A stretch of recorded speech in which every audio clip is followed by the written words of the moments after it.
Я до сих пор помню этот звук. Ни крик, ни ссору, ни хлопок двери, просто щелчок замка. Тихий, будничный, почти незаметный. Такой, который обычно ничего не значит. Но именно после него я впервые в жизни понял, что могу остаться снаружи, у двери, у своего коврика, у своих привычек, у своей прошлой жизни. И что с той стороны стоит мой родной брат, который знает меня лучше всех, но все равно не открывает. Меня зовут Даниэль, брата зовут Мартин. Он старше на 6 лет, и с детства это ощущалось как небольшая лестница. Он на ступень выше. Не потому, что умнее или сильнее, а потому, что так устроено.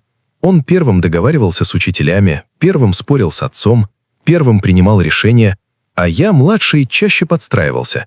Мне нравилось жить в тени его уверенности. В ней было безопасно. После смерти родителей мы какое-то время даже не обсуждали, что будет дальше. Просто остались в квартире вдвоем. Не как в фильмах, где братья обнимаются и обещают быть опорой. У нас было проще и честнее. Работа, счета, покупки, привычки. Мы жили рядом, словно два человека, которым не нужно лишних слов, чтобы понимать друг друга. Я работал в сервисном центре, ремонтировал технику. Мартин был мастером на стройке. У него руки всегда были в деле. Вечерами он мог молча сидеть и смотреть новости, а я мог также молча собирать разбитый ноутбук. Иногда мы говорили о мелочах. Кто купит хлеб, что сломалось в ванной, сколько пришло за коммуналку, и мне казалось, что так будет всегда. Потом у Мартина появилась Клара. Она не ворвалась в нашу жизнь, не пыталась захватить дом. Она просто начала быть рядом. Сначала один вечер, потом другой, потом ее чашка, потом ее полотенце, потом ее слова «У вас тут тесно». Я не был против, я даже старался быть удобным. Убирал свои вещи, меньше шумел, приходил позже, чтобы не мешать. И внутри себя убеждал, что это нормально. Брат взрослый, у него отношения, у него своя жизнь. Просто пока все это происходит рядом со мной. Однажды вечером Клара сказала на кухне спокойно, будто речь о погоде. «Даниэль, ты не думал снять что-нибудь?» Я думал. Просто так будет всем проще. Я посмотрел на Мартина, он не спорил, не защитил меня, не сказал «мы решим вместе». Он будто устал заранее, еще до разговора. «Мартин, ты тоже так думаешь? Я думаю, что нам всем надо жить нормально. А сейчас мы живем ненормально. Сейчас мы живем в одной квартире, как в подростковом возрасте. Мы уже не подростки». Его слова попали точно, не грубо, но точно. И я почувствовал себя лишним, как старая вещь, которой пора уступить место. Я действительно начал искать варианты. Смотрел объявления, прикидывал деньги, откладывал. Не потому что хотел уйти, а потому что не хотел быть причиной их напряжения. Мне казалось, что если я сделаю шаг сам, то мы останемся братьями, что я уйду правильно, без обиды, по-взрослому. Но произошел тот вечер. Я задержался на работе. Клиент привез технику в последний момент, попросил очень срочно. Я остался. Пальцы были в мелких царапинах, голова гудела, хотелось только домой. Я поднимался по лестнице и думал о простых вещах. Горячий душ, чай, своя кровать. Это было смешно, но именно эти простые вещи держат человека в равновесии. Ключ не провернулся. Я подумал, что замок заел. Дернул сильнее, потом еще. 0. Постучал. Тишина. Постучал громче. Изнутри постушались шаги, как будто кто-то подошел, остановился, прислушался. Я узнал эти шаги. Я их знал с детства.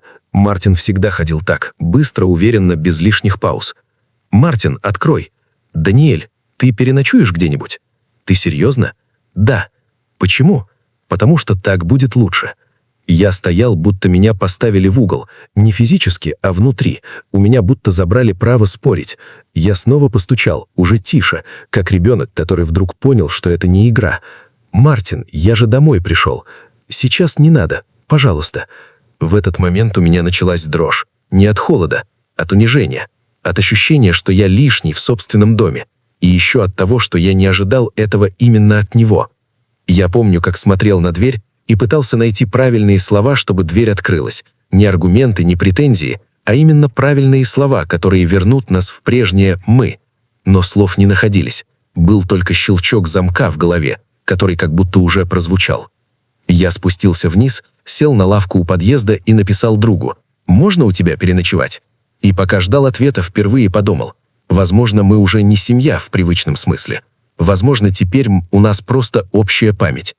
Первые несколько дней после той ночи я жил как будто в ожидании. Не осознанном, а фоновом.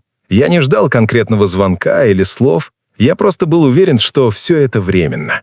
Что дверь закрылась не навсегда, а на паузу. Что через день, максимум через 2, Мартин позвонит и скажет что-то вроде «давай спокойно поговорим» или «возвращайся, мы погорячились».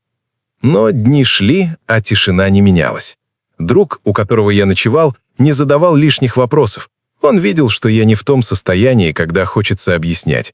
Он просто оставлял мне чай, включал свет в коридоре и уходил в свою комнату.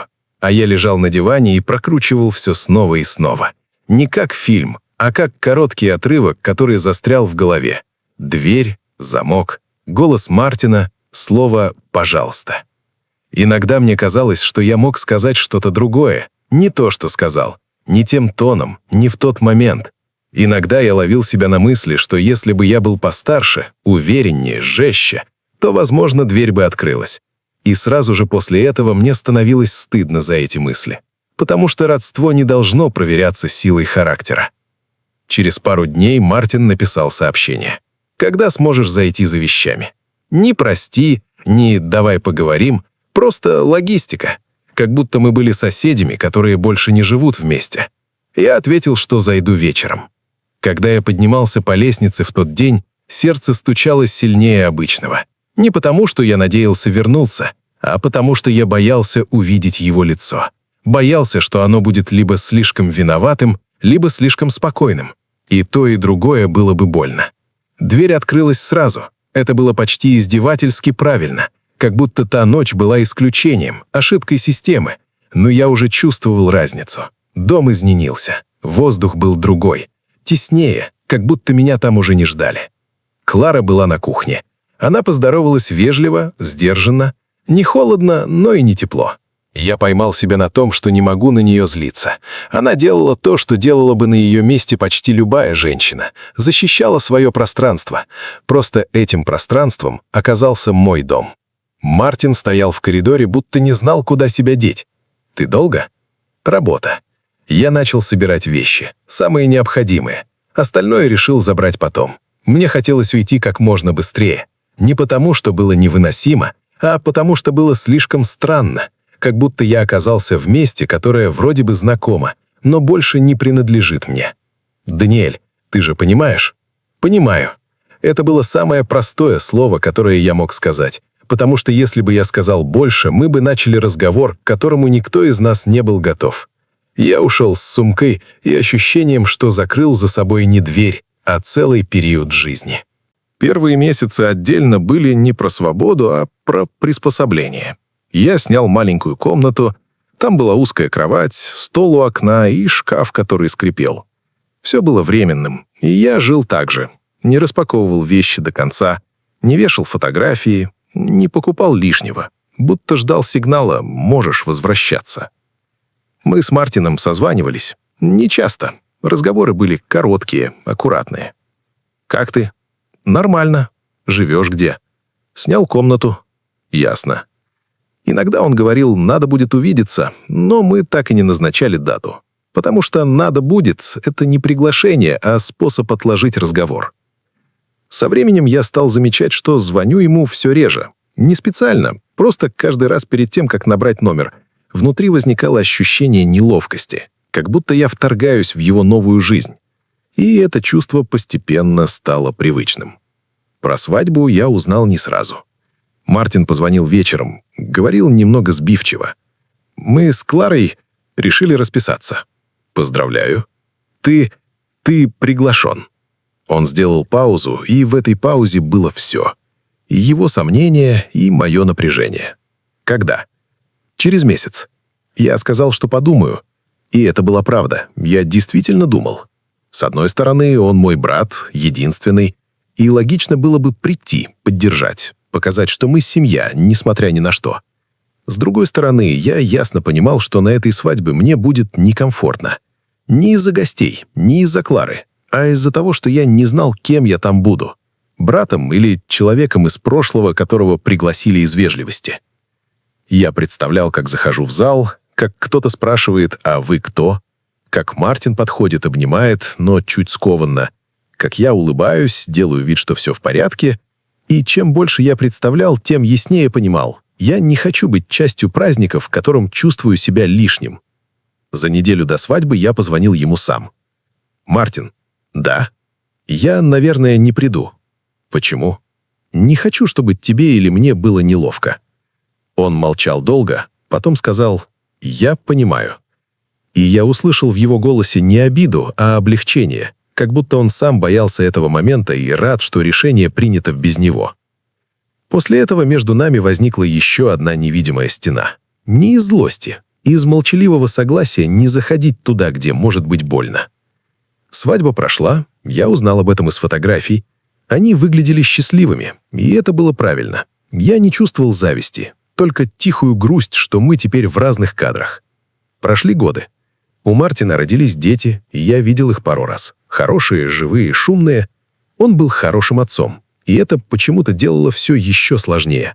Потому что я видел, каким он мог быть заботливым и теплым, и невольно задавался вопросом, а почему тогда со мной он не смог быть таким же? Мы общались, но осторожно. Как будто оба знали, одно неверное слово, и разговор снова упрется в ту ночь. А туда никто не хотел возвращаться. Со временем я перестал ждать восстановления прежней близости. Не потому что не хотел, а потому что понял, что она не возвращается по желанию. Она либо есть, либо ее уже нет. Мы не были врагами, мы не были даже обиженными.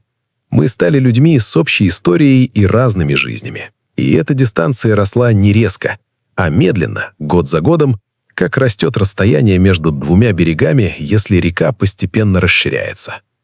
И самое странное было в том, что внешне все выглядело нормально. Мы могли посмеяться, поговорить, даже вспомнить детство.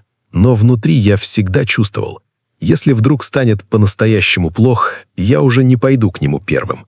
Не потому, что он не поможет, а потому, что однажды дверь уже не открылась.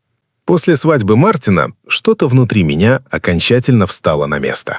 Не сразу, не в один день, а постепенно, как оседает пыль после долгого движения. Я понял, что больше не жду. Ни звонка, ни приглашения, ни попытки вернуть все, как было. Эта часть жизни закончилась, и от этого осознания стало одновременно легче и пусто. Я жил один уже достаточно долго, чтобы привыкнуть к тишине. Сначала она давила, потом стала привычной, потом удобной.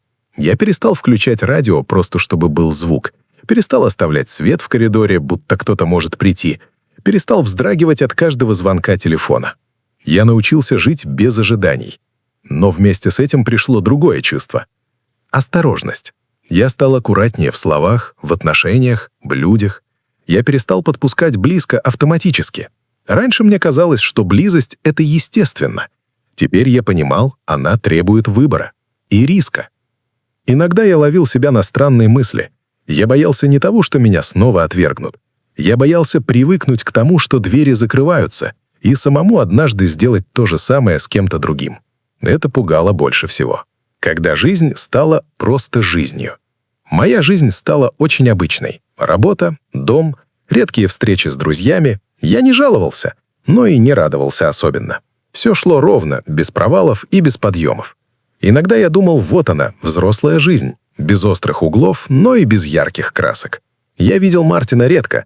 Мы созванивались, поздравляли друг друга с праздниками, могли помочь по делу. Все было корректно, уважительно. И именно это слово лучше всего описывало наши отношения. Уважение. Не близость, не родство в прежнем смысле, а именно уважение. Я больше не обсуждал его жизнь с кем-то, не анализировал, не сравнивал.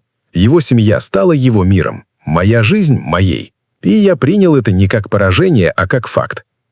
Встреча, которая не обещала ничего.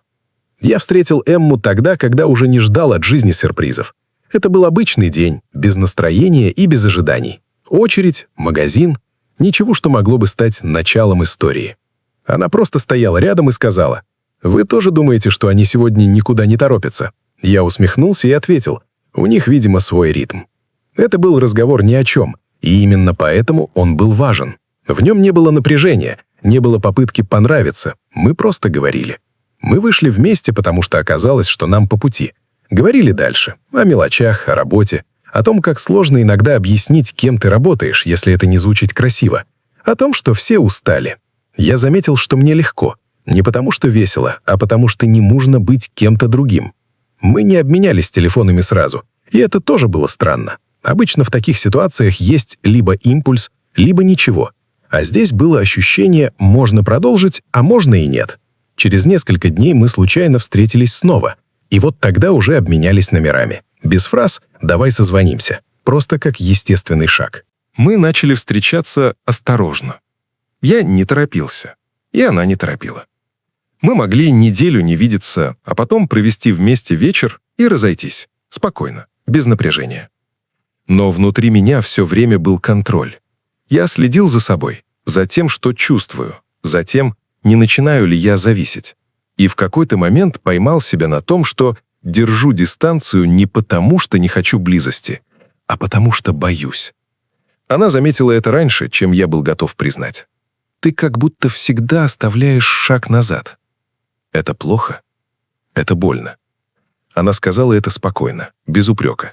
И именно поэтому мне стало неловко, потому что она была права.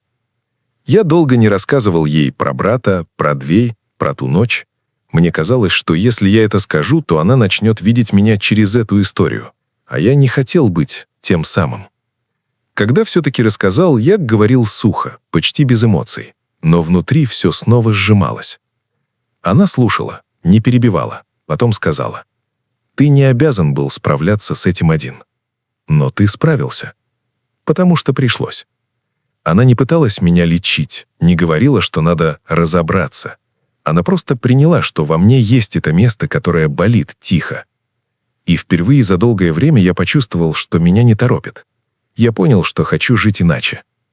Однажды я поймал себя на простой мысли. Если бы в моей жизни снова появился момент выбора, я бы не стал закрывать дверь. Ни для кого. Даже если это сложно. Даже если неудобно.